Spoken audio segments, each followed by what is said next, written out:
എട്ടരയോഗത്തിലുള്ളവരുടെ കുടിയാന്മാരായിരുന്ന ഈ പിള്ളമാർ എല്ലാവരെയും ധിക്കരിച്ച് ക്ഷേത്രഭരണം കയ്യാളി.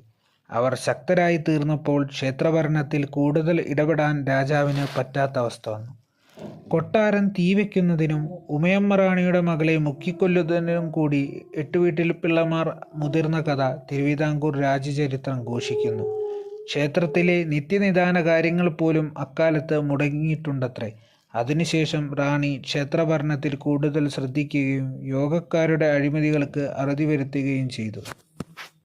പിന്നീട് ക്ഷേത്രഭരണം രാജാക്കന്മാരുടെ നിയന്ത്രണത്തിൽ നിന്ന് പുറത്തുപോയിട്ടില്ല. ശ്രീപത്മനാഭൻ അവരുടെ ഇഷ്ടദൈവവും കുലദൈവവുമായി വിരാജിച്ചു. ഇന്നും വലിയ തമ്പുരാൻ ക്ഷേത്രത്തിലെത്തി ശ്രീപത്മനാഭസ്വാമി പെരുമാളെ തൃക്കൺ പാർത്ത് വന്നിരുന്ന പതിവ് ക്ഷേത്രവും രാജവംശവും തമ്മിലുള്ള ബന്ധത്തിന് തെളിവാണ്. ആ രാജവംശം പത്മനാഭസ്വാമിയുടെ ദാസന്മാരായിരുന്നുവെന്ന് ഈ ചടങ്ങുകൾ സാക്ഷ്യം വഹിക്കുന്നു.